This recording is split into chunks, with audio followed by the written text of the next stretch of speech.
everyone. Tonight, Darius Khalil Gordon, the Executive Director for the Met Council Research and Educational Fund. He's our host, our guest tonight on Varieties of Brazil, and I'm Kevin Freer, your host. Hey, Darius, welcome. Thank you, Kevin. Welcome Thank you to for the having program. me. I am so jacked up and excited to see you. Me as well. Thank you. I know you're doing such great work for the city of New York. Thank you. Okay, so this is now you're executive director, but how did you get to that point? And we'll explain exactly what you do, because you're very involved in the Met Council on Housing, the Met Advice for Action, and working with the tenants' rights and what needs to be done within the city's 5 boroughs to help people who have different plights.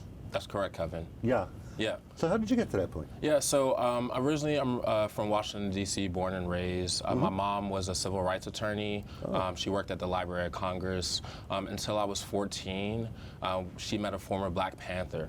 And so my world really got changed after that. He asked me questions about why I thought the world was the way it was. Howard University became a place we used to frequently go, museums as well. And so my weekends really became those of just fun to, we're still going to educate and learn some things. Yeah. That really started, and the seeds were really being laid, even so much so that I went to Penn State, and he made me change my major from telecommunications to African American Studies. And in 2013, I moved to New York, where I first was working with the Working Families Party. Okay. And then I became a community organizer with Citizen Action of New York. There we worked on policies such as fair elections, also raising the minimum wage, which at the time wasn't $15 an hour, so helping folks get a little bit more money. And then also another piece of legislation that I'm really happy that we worked on at that time, which was raising the age, which is raising the age of criminal responsibility. Now, no longer are 16 or 17-year-olds housed in adult facilities in New York State. And so that was really big policy that I was really happy to work on. From there, I will admit I've had a pretty fast-paced jump to become an executive director, where I was national organizer for the Center for Popular Democracy, as well as the Gathering for Justice, which was Harry Belafonte's organization. I've done work all over the country, from Alaska to Florida, California, DC, where I born and raised again. And now, over the past 5 years, housing has been the issue that I've been working on. First, in 2020, I became the director of organizing for Churches United for Fair Housing in Williamsburg and Brooklyn, and Bushwick. And then recently, my most recent job is the executive director for Met Council. Well, that's quite an accomplishment. Yeah. You really put yourself out there in terms of organizing for social justice and social causes. Yes, right? the last decade has been nothing but the work, and really dedicated to that, and I really see myself in this. Yeah, and I think that what you're going to bring to the Met Council in regard to Met Council on Housing and tenants' rights is a sincere energy. Yes. A real fire. Yes. Dedication to help people in needs and with the different problems that they might have. Yes. But the Met Council is divided into 2 different parts. Correct. And now, based upon all the groundwork that you've laid, you're working a little bit more on the macro level. Correct. In addition to overseeing what happens that you can do for people on the street. Correct. Right. So you're absolutely correct, Kevin.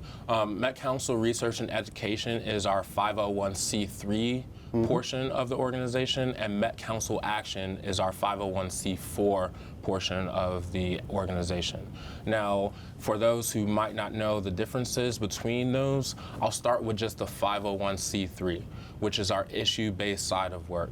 So, for example, this past legislative cycle, we were talking about good cause eviction. We wanted good cause eviction to be passed. For those who don't know, I will be very brief. We wanted landlords to basically have a good reason to evict someone. We don't want them just to be able to be, I want to move a family member into a unit. We don't want it to be, hey, well, we're going to make it hard for you to actually live here by not repairing the conditions of the apartment, making it decrepit. We're going to do those things so that you can move out.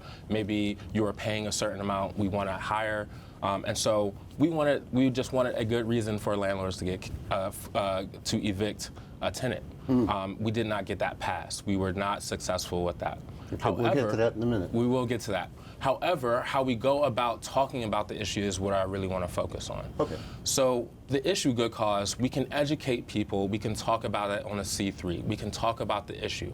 We can talk about the pros, the cons. We can talk about how we want to roll it out, the strategy. We can do that on the C3 side. On the C4 side, we can talk about the elected officials who we support to push that legislation forward. Now, that's really important to differentiate, because you cannot do that on the C3 side. That is a big legal thing that you do not want to get messed up in. So just making sure that you have a C4 to promote the candidates that you want to endorse, to push those legislation policies forward, is really important. So that's why we have those two arms. It's a great way of one hand washing the other, and making sure that we're holding all forms accountable for the issues that we have on deck. So the responsibilities that you've taken on and covers a lot of ground, right? Correct. So not only are you working with issues for housing and tenants' rights on the ground level, but you're also now have the power to endorse and present your thoughts. Correct. On what needs to be done legislatively. Correct.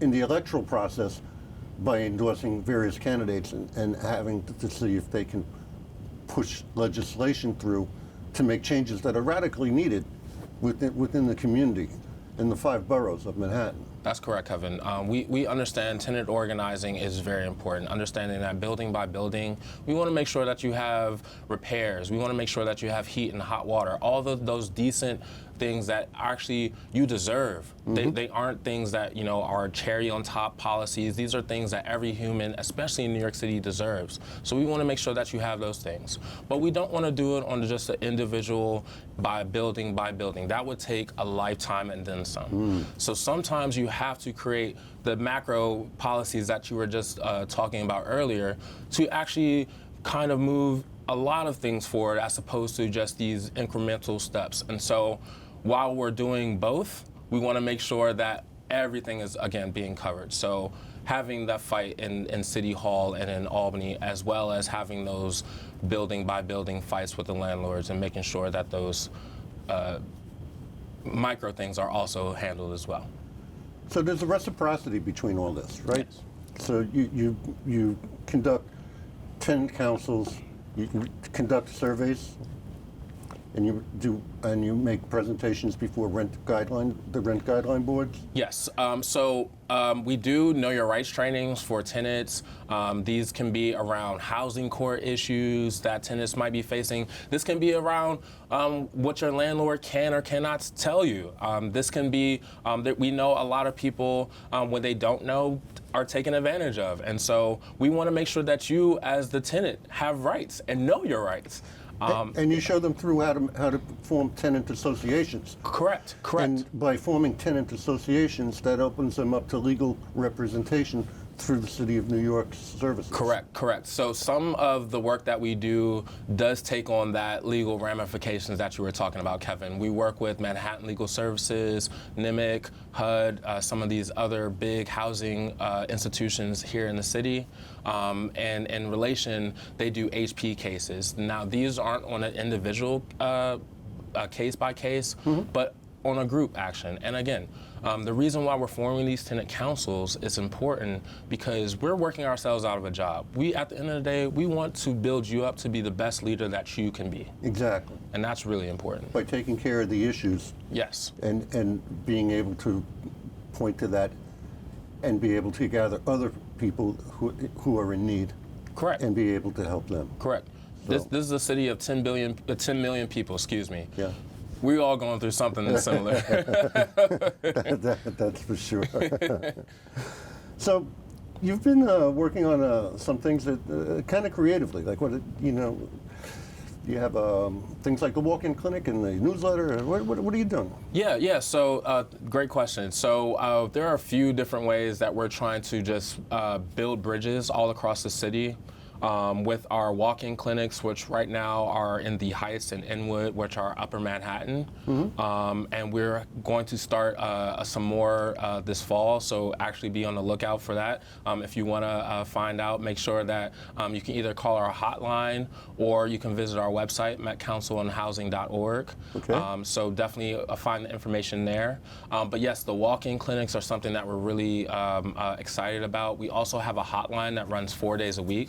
So any tenant in New York City, if you're having a housing issue, please call the hotline. We can answer. It is a great model of also, Kevin, I really want to big up the hotline. It's a mutual aid model. So people who have gotten help, who have called the hotline, have gotten help. Some of the people who are still volunteers to this day love the information that they got from the call, that they decided to continue that work. And so we've developed this mutual aid model where you're having tenants helping tenants, and that's great. There are people in the communities who don't really know where to go for help. Right. And the outreach that you're taking on now, and under the programs that you're initiating and overseeing, to help benefit these people and get the word out. Correct. So, for every success that you have, again, there's reciprocity from those tenants to be able to show other people how to organize. I mean, it's just like news. Like when good news is spread, it spreads fast. If people are getting help in the city, they're gonna go tell other people who they got that help from. And so we really want to be a conduit of just that good reciprocity that you were talking about, because housing is an issue for everybody. Sure. You know? And some of these houses, in rent stabilized or rent controlled apartment dwellings, there's a lot of stuff that's not taken care of. Correct. By the landlords. Correct. All right? Correct. So, one person can be going after the landlord and not getting anywhere, but by showing them how to form an association together, they can work as a united front. Right. And then they have access, again, to greater legal services because of size. Correct. There's a saying, many hands make light work. And so that's something that we really want to emphasize. Like, we don't want you to have to fight a battle single by yourself. That's a lot of money, it's a lot of time, it's a lot of energy, and that's only on that end. Meanwhile, you have a family, a job. Those are other priorities that you also have to consider. And so what we want to help is with one facet, of just your life, and that's housing. If that is cool, a lot of other things I think will actually be subsided as well. As a matter of fact, the motto for the organization is housing for people, not for profit. Exactly. Exactly, Kevin. You said it perfectly. Okay. It's perfect. All right. So let's go into some of the the legislative aspect of it that we spoke about before. We said that we would come back to. Great. All right. So there's a reason why sometimes things can't change, and they need, and why the Met Council is split into two parts, so that you can make recommendations for change of legislative change. And that's because of. Well, we think there's a need for an inside and outside game, or an inside strategy and an outside strategy. And what I mean by inside is when we're talking with elected officials, when we're having those conversations in City Hall in Albany, we consider that inside. So you're going to various conferences and things, or making contact with other agencies, Exactly. city agencies. But then the outside game is the galvanizing of folks, is the galvanizing of tenants, is to make sure that we're stronger together on the outside. And the reason why we need these two philosophies, if you're an elected official, you see votes. Correct. Every 2-4 years, or maybe there's a special election, you see votes. If you're not seeing constituents from your neighborhood, those aren't votes. Right. But when we do bring that outside presence of people with that electoral power, and then you see the problems that they're going through, and you're not able to meet their needs, it's time for you to go. Yeah. And so that's kind of the relationship that we're developing. So it's the inside and outside game are very important. One is not is just as important as the other, and it creates a formidable strategy for getting some real great wins. We need to be more successful in that, just because I think right now we've been too much on the inside, and we do need to start galvanizing folks on the outside again. Well, I can see that, because being on the inside is really because of the way that the system is set up, correct? Correct. All right.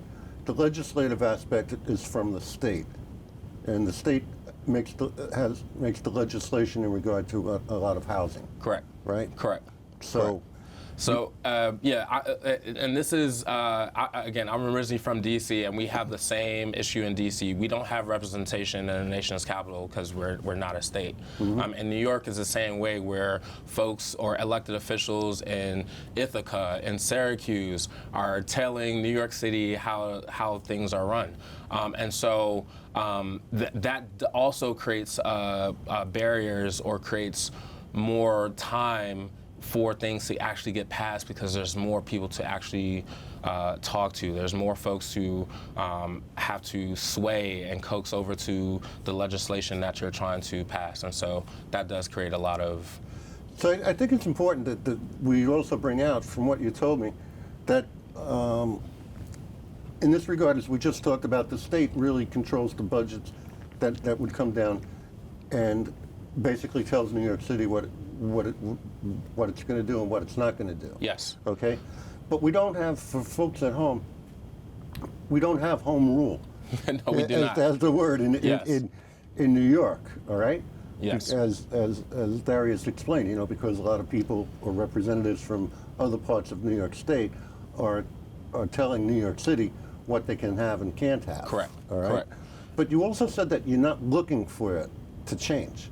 No, right now, the more important thing, instead of home rule right now, is to get people making sure that they have found solid foundations. We understand that COVID-19 just happened, and that really put a wrench in a lot of people's lives, whether it was financial, they might have lost a family member or a friend, or just the mental aspect of just the hardship that we went through as a pandemic. And we're still recovering. And so making sure that people have solid foundations, that they're not being evicted and just thrown on the street, are more of the priority needs right now. Now, yes, in the most ideal world, I would love to have home rule now, just so New Yorkers have more of a grasp on what they want for the city. Right. But I think the state is also under need, and so I don't want to forget about folks in Westchester, in upstate. I don't want to forget about those as well, but that is the priority at the moment. So you try to stay out of the politics, except for the fact of making recommendations for who you can endorse. Yes, we're making sure that, again, the outside strategy, making sure that our tenant associations are strong, that organizing is strong, is our priority for Met Council at the moment. That you are absolutely right, Kevin. Okay. So tell us what you're doing in the digital world. I mean, I'm kind of excited about that. The way that, again, Darius's reach is pretty broad right now as an executive director. Okay, he still has his organizer roots that he has to communicate to people and be able to show them and lead them. But on the other side, he also has budgets that are allocated for various things that take up his time. Correct. Right? Correct. So again, becoming an executive director for a major organization working within New York City is quite an accomplishment for a 34-year-old, and I think he's got the power and the energy to really go with that dynamic. So I appreciate that, Kevin. And to answer your question, so something that I created at Met Council was a digital organizer position. Okay. And the reason why I call it a digital organizer position as opposed to comms, I really want to focus on a model of online to offline organizing. This is where young folks are. This is where more folks of color are in terms of where they get their news, their information for just every day. Whether that be Twitter, Instagram, whatever the new Snapchat, there's always something every 6 months, a new app that seems like that's been created. Right. And so I really want to focus on making sure that young folks also know about housing issues. They are going to be paying rent soon if they're not already. If they're not already helping their parents pay the bills, we want to make sure that they know what's going on in the housing world. And we don't want them to just be cool. I liked it. We want them to come out. At the end of the day, that is the goal for the digital organizer. The online to offline model works by starting online, but then having you come offline in person. We're able to fellowship, we're able to build, we're able to organize in that way. And so that's something I'm really excited about. Are you able to outreach into the city worker field or any of those, like through them? So that maybe you could do some things like this and let it be known that it's available? Yeah, it's not something that has been on our radar just because historically, and just so those who don't know, Met Council's been around since the late 50s. So we're the oldest citywide tenant organization in New York. Wow. And yes, we have that mantle. We celebrate that mantle. We started in 58, some would say 58, others would say 59, but we like to say 58. Okay. And so our model has always been tenant associations, and we haven't strided from that model. But this is what you're suggesting isn't a bad idea, actually.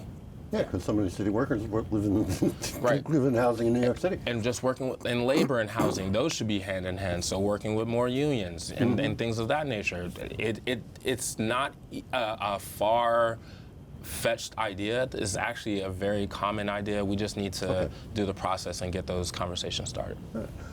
So what are some of the big successes that, I know you've only been within the organization for how long? It's actually be my 10th month. Yeah. Okay. So now you've had a chance to kind of sit back, examine the plane, Yeah. and see what you can do. But are there any current things that are going on now that would be important to let people know, to give a better idea again of what you do? I mean, we've been talking about it. So, great question, Kevin. So actually, September 9th, which is a Saturday, we're going to be doing a big annual member assembly. Really? This is where we're going to be able to roll out a lot of the campaigns that we're doing for the rest of the 2023-2024 year. Okay. It's going to be at St. Peter's Church in Manhattan, which is, I don't have the address off the top of my head, but St. Peter's Church, Manhattan, yeah, you can find it. And that's again when? September 9th. It will start at 10:30 a.m. Okay. Yes. We expect to have 100+ people come out. We're going to have some keynote speakers. We're going to have some political education workshops. We just want to focus on education. So we won't have elected officials or any of like that be there. Okay. We wanted to focus on the organizing. And so I'm really excited about that. This has been a dream of mine. I've been putting this together for about 4 or 5 months. So I'm really excited about this. I am just really excited about the path forward for Met Council, and so just really starting on a solid foot. I cannot wait. That's great. Yeah. So, how many? I guess over a period, like how many tenant associations have been created through Met Council on Housing? Yeah, so back in the 70s, 80s, we actually, to kind of put it in a cool way, I like to say we were like Starbucks. You could see us on every corner in New York, where at any given moment we had about 30 or 40 buildings simultaneously going on rent strike. Wow. And that was back in our heyday. Yeah. Now, I say that lightly because I actually think in this new chapter, we can do better than that, and I'm really looking forward to that work. But that takes time. That takes a lot of building. I do want to say that when I started back in October, there were only 3 of us on staff. There are now 9 of us, so we're growing internally to be able to meet the capacity that New York City needs, and we're going to continue growing. But it takes time also to keep the funding, right? It does. So it does. Where's a lot of funding coming from for the work that you do? Yeah, so we do get some discretionary funds from elected officials. Okay. That helps with our hotline work and some of just the minor work that we're doing. And they're able to do that in the state comes in? Correct, but that's state and city, so that's on both levels, so state Gotcha. and city Okay. for discretionary funding. We do get some government grants as well that help us more in the tenant organizing front. And then we also have some private money. We do collect funds from dues-paying members as well. Okay. And so those are the buckets that we do get our funding from, including HPD as well. If I didn't mention that, yes, they also do fund us as well. All right. Yeah. So it's pretty large scale to work in New York City, and there's only so much that you can do. We'd like to emphasize that, if you're in a rent-stabilized or rent-controlled building and, of a certain size, you have a problem, you may not be able to help in the organization, but your hotline Yes. would be able to communicate things that those people could do. I want to just reiterate what Kevin says. He is 100% right. Call us, we can help. We might not be able to do a tenant organizing in the building if it doesn't meet certain parameters, but we do not turn you away. We will find you another organization. We will do our best to make sure that you are fully supported in what you need going forward with your housing needs. Mm-hmm. Yeah, and that's important. So, when people think of housing in New York City, there's a lot of abandoned buildings too, right? Yes, yes. But that's a different a different pig to poke. Yeah. But if I may, Sure. Again, just coming out of COVID-19, we saw a lot of New Yorkers who are working switch to this hybrid model where they don't go into the office as much as they used to. Mm-hmm. And we actually think this is actually a vital way of kind of course correcting some of the housing needs. If the buildings are already empty, guess what we can do? We can rent them out. We can make them apartments. These are actually viable things. Right. We shouldn't have people, especially New Yorkers, who are giving their hard energy. They're working here. They're doing everything they're supposed to do to then go home or go to a shelter or have to go to the street. That shouldn't be a feasible option for anybody. Okay. Yeah. So Darius, Yes. what do you want to be in 2 years? That's a great question, Kevin. In 2 years, I would like Met Council. I'm still going to be the executive director for Met Council. Okay. I would like us to be a more formidable organization all across the 5 boroughs, and just really grow not only our capacity in terms of our tenant associations, but also our capacity in terms of the inside game, in terms of Albany and City Hall, to really get some great housing And I legislation hope you have passed. a lot of success there. Yes. So I think that you're the man with the energy to bring it. I appreciate you, I Kevin. really do. Thank you. So folks, before we wrap up, we just again want to let you know Darius Khalil Gordon, Executive Director of Research, Met Council Research and Funding, and the good work that he's doing on Met Council for Housing. We'll put the number up on the screen. Yes. We ask that you please give the organization a call, Yes. and they will be there to help you always. Excellent. Very nice to meet you, Darryl. Thank you, Kevin. Thank Okay. you. Appreciate it.